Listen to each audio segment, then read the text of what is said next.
psychological experiments that show that like literally your self-esteem just drops massively between before opening them and after opening them. And there's such a kind of part of kind of gender policing, I think, in our society. I just have nothing good to say about them, basically. Really? Yeah. And so I took this magazine and I scalpelled out Love Me on every page of it, because I think that's kind of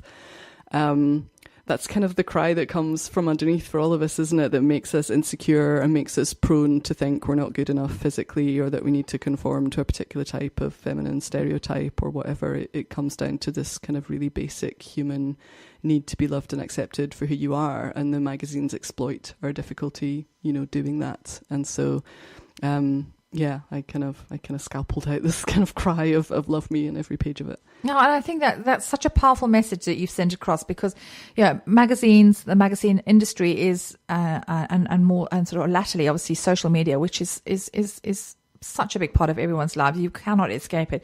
It is, as you say, toxic is probably a polite way of putting it, really. And as we discussed off air, for our girl, neither of us have daughters, but I'm really glad I don't have daughters. I mean, it's hard enough for my boys, for looking a particular way, but for girls, there's definitely an expectation to look a particular way. And I know myself, and I say we've discussed this off air. I grew up in Zimbabwe, where we were kind of cut off from the rest of the world, and we didn't have access to sort of, obviously social media wasn't even a twinkle in anyone's eye at that point. But in terms of magazines, and magazines were a treat, but it wasn't a thing then, and I just think it's become, as you say, you pick up a magazine and within seconds you're going to be feeling rubbish about yourself. There is nothing edifying about magazines at all.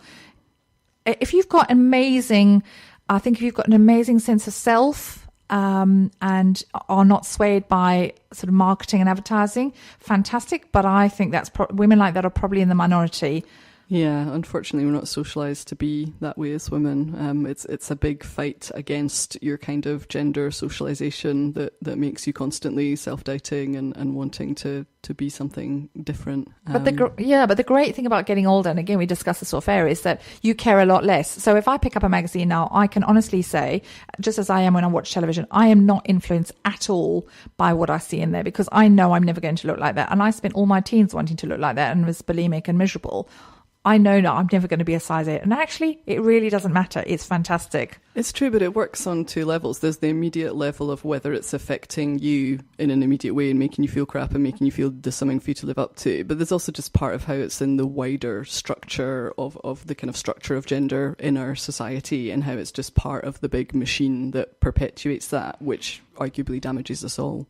But how do we as women have a small voice out there? How do we start to even create a small ripple in this huge industry? The magazine industry is massive. It's difficult in the fashion industry generally. So many movements to try and sort of not have anorexic models, for example, and yet it's still this kind of open secret that they are. So many of them have eating disorders, and there's so much sexual abuse, and we still, even in this kind of Me Too moment, we still don't seem to be moving very far in the fashion industry. I think there's a lot more women of colour now, which is something that I'm really pleased to see. And in the few kind of fashion-led images that I take as a photographer, I make a point of just basically always trying to use a woman of colour. But commercially, until really recently, that's almost been a no-go. You won't sell your magazine if there's a woman of colour on the cover. So, it's the kind of commercial concerns again kind of override what's actually good for society as a whole, and good for individuals. So I think there's some movement and more awareness and people being more body positive and more sizes of models, but I think it's got a long way to go. I completely agree. But, even if you say using a woman of colour on mainstream publications, yes, but also, they will have to be, huge celebrities like Beyonce and, who are of a lighter skin anyway. Or, and obviously there's photoshopping and there's a whole thing. So that's actually not an accurate representation or accurate reflection, really, of a woman of colour, is it? It's a really interesting conversation in itself, actually. There's a real disconnect in the photography photography community about the ethics of Photoshop. They just don't get it. I'm like a member on loads of Facebook groups of sort of retouch communities, and they just kind of totally don't get why people are upset about this. And I remember going to a talk once where there was this woman talking about retouching a glamour image. It was for an underwear advert, basically, and it was what was supposed to be a curvy model, but, you know, like still curvy is like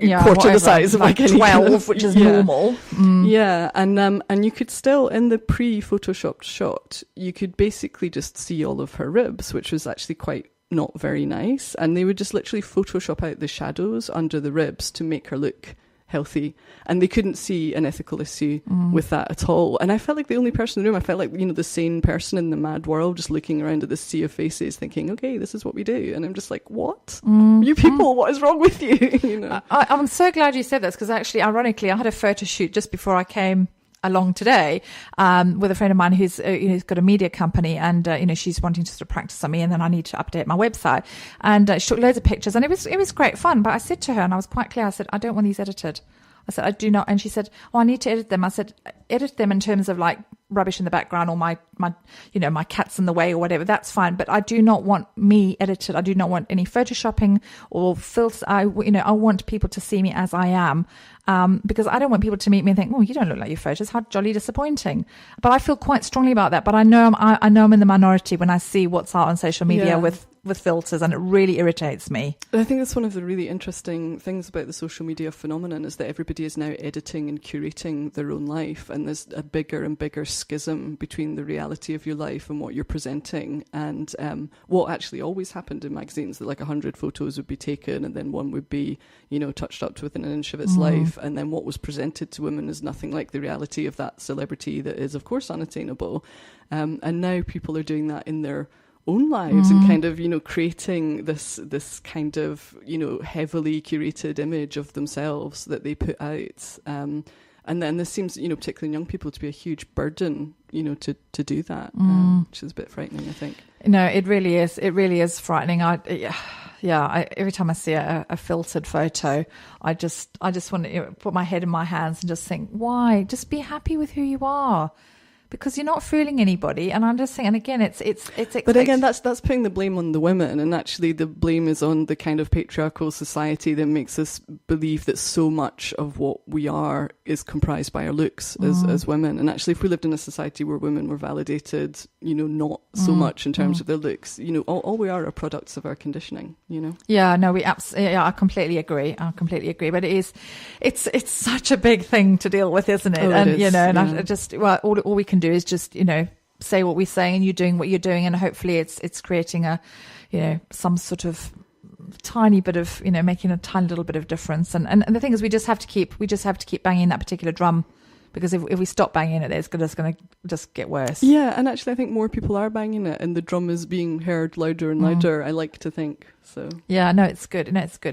Oh, you're so lovely. I love talking to you. Really interesting. Thank you. So we've got another song choice now, and I'm going to attempt to pronounce this. So forgive me if I get it wrong, but it looks like Stabat Mater Dolorosa. So this is a classical piece. Yeah, I thought I'd shake it up a bit and have one of my genres as a bit of classical. It's quite short, actually. It's just the first bit of Pergolese's Stabat Mater, and it's very beautiful.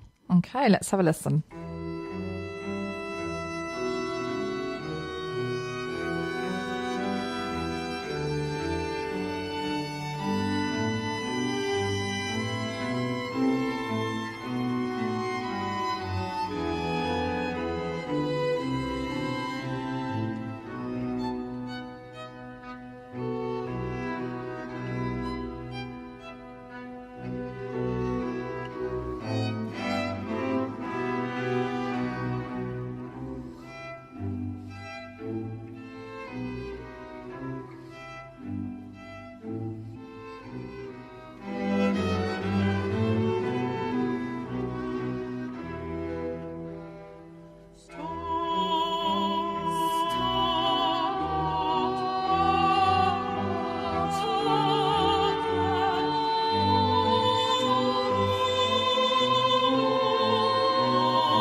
Secklow 105.5 FM, coming from Links Network's proven experts in IT infrastructure. Secklow Country is here on Secklow 105.5 FM.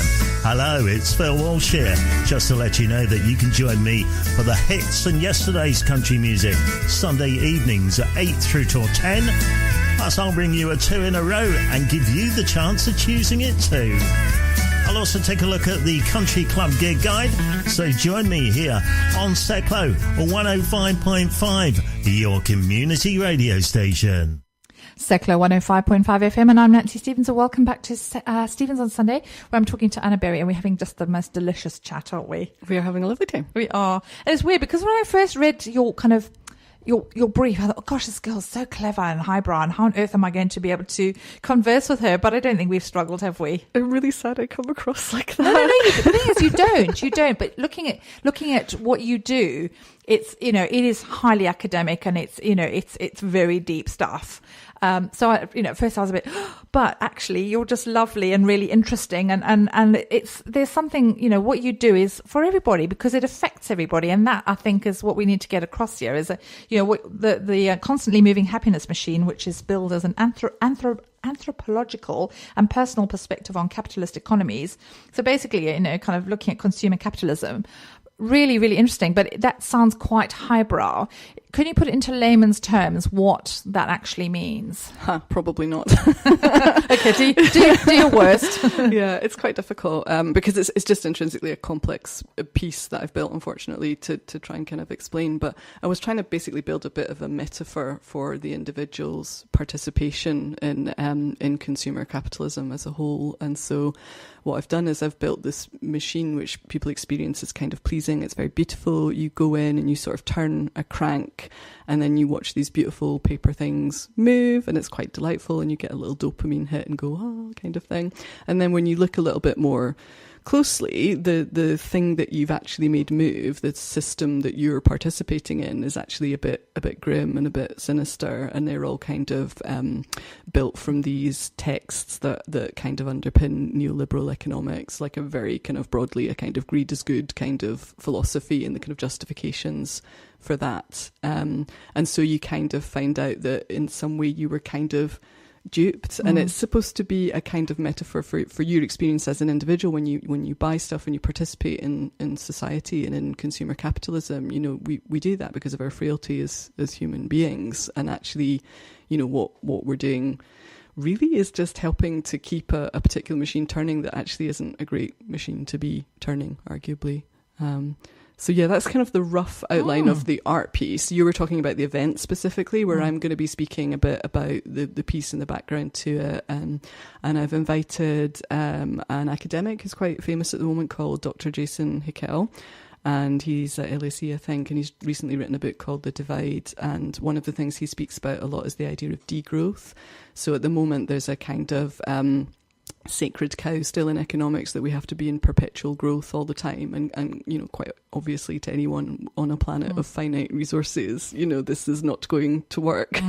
Indeed. Yeah, but it's almost like a kind of brainless travelator we're on, that we need to be in perpetual growth all the time. And he's kind of prodding the economists and questioning their sacred cow of growth, basically. So we've put together an event. He's going to speak and I'm going to speak, and it's chaired by the wonderful Professor Kevin McConway of the OU, and there'll be questions and a bit of wine, and people can view the art. And sounds really interesting. And my next question was, you've shown work, in places as sort of varied, Venice and Iceland and the US, and you're obviously well travelled. In terms of sort of your experience of living in those countries or visiting those countries, how do we differ here in the UK in terms of capitalism and the way that we treat people in terms of those places? Gosh, I'm not sure that capitalism is different in any of those places. But are some of those places less capitalist, like Iceland, for instance? Yeah, Iceland is deeply pleasant, as anyone who's been there will tell you. Cold but pleasant, yeah. Yeah, the kind of value system and the kind of precedent placed on arts and culture and community and civics is a world away, really, from here. And then I would say, when I've been to what they call the flyover states in America, those kind of Midwest states, is quite the opposite. I'm quite scared by the culture there, and it's not the individuals. People themselves are absolutely warm and lovely and welcoming, but again, there's something a little bit scary about the culture there, and how wedded it is to a very, for me, overly individualistic philosophy. And do you think? But I think, you know, going to. I mean, I don't know much about Icelandic culture, and I don't purport to do so anyway. But I, you know, my knowledge of those sort of, you know, those kind of Scandic kind of countries is that they start education very late. So children are allowed to be children for a very long time. And I know in sort of sort of Norway and Sweden, their kids don't start school till they're sort of 6 or 7. They're just allowed to be themselves, just allowed to play. And I think, you know, that system seems to work really well. And I think where we go very wrong in this country is we start our children at school at 4 and they are just babies. And I remember sending my 2 off, and they're both summer babies, just thinking, this is not right. It's not right. And I think that they're right from the get-go, when you're trying to educate your children, if they are having to go into a stifling education system, particularly for boys, where they've got to sit still for 8 hours a day, that cannot be a good start. Yeah, I think our education system is quite divorced from, you know, what we would actually like human beings to be at the end of it. It's a little bit of a kind of, you know, sausage factory for producing, you know, a certain type of person who excels at a certain type of thing. And I think actually partly parents collude in that because they want to see, you know, academic results, and they want their kid to go to the academic school. And yeah, there is a bit of a disconnect, I think, between the idea of you know, trying to create 3-dimensional people versus trying to create someone who comes out with 3 A's and can go to Oxbridge kind of thing. It is hard because I felt quite strongly about the fact I didn't want particularly my eldest, who was a July baby, to start. I wanted him to wait, and the system would not allow it. And he suffered as a result. Yeah. So, you know, you can't fight the system, however hard you try. Anyhow, we've got another song choice. We've got a folk song, which is very apt, actually, because folk is all about the people. We've got Honka Toot, Blackwater, Chris Drever. Tell me more about this. So it's actually an instrumental, but it is a folk piece. I'm a huge Chris Drever fan. There's a band called Low who have won like the best UK folk act, I don't know, like 100 times or something, and I'm like a Labrador. I will follow them around the country and watch them anywhere. They're the most phenomenal musicians that I've ever come across, and you know, I say that coming from a classical background where you see some quite phenomenal musicianship. And this was from Chris Drever's first solo album, and it's a collaboration with an Irish guy called Eamon Coyne, who's actually a doctor in the NHS, I think, but busks around as a musician with Chris Drever sometimes. So it's just a really nice kind of jolly set. That's a really cool story.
Oh, that was terribly jolly. That was the choice of Anna Berry's. Thank you, Anna. That was great. It's heartbreaking when they get faded before the end. I know, I'm so "This is sorry. such a good bit I that you missed." know. It's musical heresy, but we have to keep talking about your amazing work that you've done. I also, we will come back to obviously the Happiness Machine, but obviously you've shown at the Tate and both at the South Bank. This is the hallowed halls of art, really.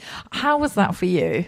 Yeah, it's strange that you should say that. It's kind of an interesting microcosm of my art career, because most of what I do is like completely divorced from the actual art world. Like, a lot of my art comes from a really grassroots place. I just put stuff in public space and hope that people like it. And then I have this kind of strange like CV now, where I can sort of say, yes, I've had a piece at the South Bank and I've had a piece at Tate Modern, but at the same time there's probably not a curator or gallerist in the UK that would have any idea of like my work or who I was. I'm still in a kind of strange parallel outsider work. It's Are you it's an happy odd with place that? to be. I think, like anyone, I crave validation, and it's really difficult coming from outside the art world and not having an art degree, not having that network of people to kind of knock at that door and say, pay attention to what I do. And so I've landed up like completely forging my own path because I just don't know the cognitive script. And so I've got quite far and I'm doing quite well. And yet at the same time, as I say, there's probably not a curator in the country to have a clue about any of my work. So it's an odd kind of schism. Yeah, that really is. It's a kind of a good and a bad thing, isn't it? Yeah, I think there's a kind of genuine authenticity about it, but at the same time, it's a little bit frustrating. Yeah, I know. Because, I guess obviously, you want to be commercially successful because, you've got bills to pay, but also, you want to stay true to what you believe in. Yeah, I think so. I mean, not so worried about the commercial side of things as I am about, I don't know, like it's kind of become a personal bugbear, I guess, that trying to make a kind of accessible route into the art world for people who come from a different background to art school or maybe are just different types of people than the usual people. And it's a very closed and very cliquey world, and I'm kind of bloody minded enough that I keep kind of being determined to crack dog with a bone. I'm sure you will. I'm sure you will. And it's going back to this extraordinary piece that you've got on this Thursday at Milton Keynes Library, Constantly Moving Happiness Machine. I'm so intrigued, and I'm going to try and come along because I'm trying to get my head around this because I think it's such an interesting concept. But how do you come up with this a concept such as this? Because it seems so relevant, but also quite random. I mean, I guess I can't separate the things that I make art about from the things that I'm just interested in as a person. And I'm sort of super politically engaged and really interested in that stuff. And so I'm always trying to find a way to make art about it. And this came about, I was doing a lot of research basically, and I was away on a residency, which gave me a lot of time to kind of focus and concentrate. And I was rewatching all the old Adam Curtis movies, and something just kind of clicked, and I thought, this is what I want to do. And in one of his documentaries, Century of the Self, he was talking about a particular moment in time in the 20s at the birth of the advertising and PR industry, and it was right after the kind of crash and stuff. And there was a very sort of cynical decision, very deliberate decision taken by American government to create us as consumers and to use the newly thought of ideas of Freud to make us attach desires and sort of subconscious desires to objects that we didn't need. So to take us away from just buying stuff that we needed into making us buying stuff that we didn't need but want. And so it was quite kind of cynical. And I have like an interesting quote about this, which is where the title of the piece comes from. So it was from President Hoover in 1928 addressing a group of ad men and PR men.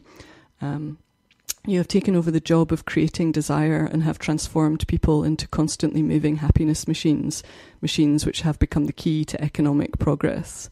And I think now, like at the time, you can understand why they wanted to do that, why they wanted to kickstart the economy. They were coming from a good place. But now, in light of what we now call late capitalism, it has a really sinister kind of ring to it. And that's and the piece, even if you completely disagree with the politics, the piece is really about how we as individuals give a tacit consent to advertising to kind of colonize our subconscious, and we kind of let it in and decide that we will buy this thing we don't need because we want it. And why do we want it? Who's pulling those strings, So there's another good quote from a guy from Lehman Brothers Bank, also 1927. We must shift America from a needs to a desires culture. People must be trained to desire, to want new things even before the old had been entirely consumed. We must shape a new mentality in America. Man's desires must overshadow his needs. So there was a real kind of, force to kind of create us as almost like consumer automatons, and that's really what we've become, I think. That's ironic, it's from Lehman Brothers as well, but anyway. Indeed. Delicious irony there. Anyway, Anna, it's been fantastic. How can we get tickets for Thursday night? So you can look it up on Eventbrite, you can link to it through, there's a Facebook event page, there's my website, annaberry.co.uk. You can also buy them in person at the library. Brilliant, thank you. It's been such a pleasure. I think we could have so rubbed it over 2 hours. Last song choice. We got Louis Armstrong, St James Infirmary. Why this song? Because I dance blues as well as my swing, goodness, and this is like an amazing song. Talented. Anna Berry, thank you. You've been an absolute joy.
I went down to St. James Infirmary,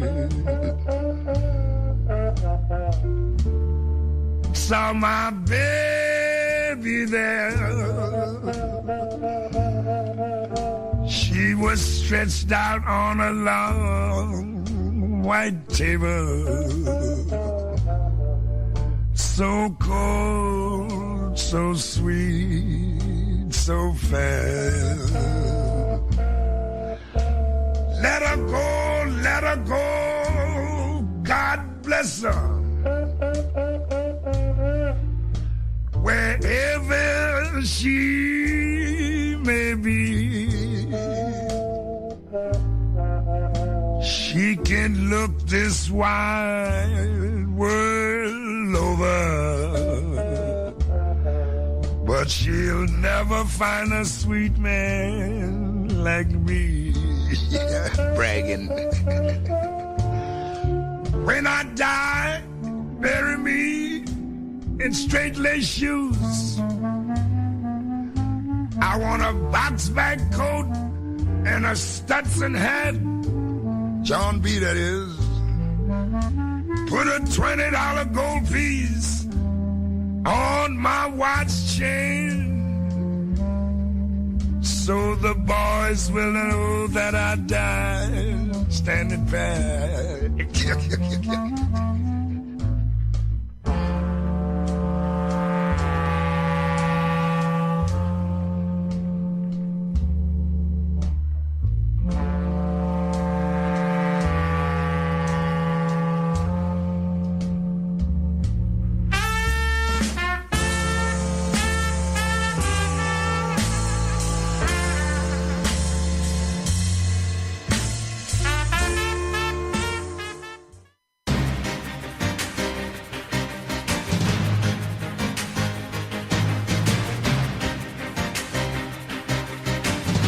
With news from around the world, this is Secklow 105.5 FM. China is on alert for a typhoon. It's already caused destruction across parts of Hong Kong. Buildings there have been damaged. Many people were injured, while hundreds of flights were also cancelled. Meanwhile, there's a warning that a tropical storm that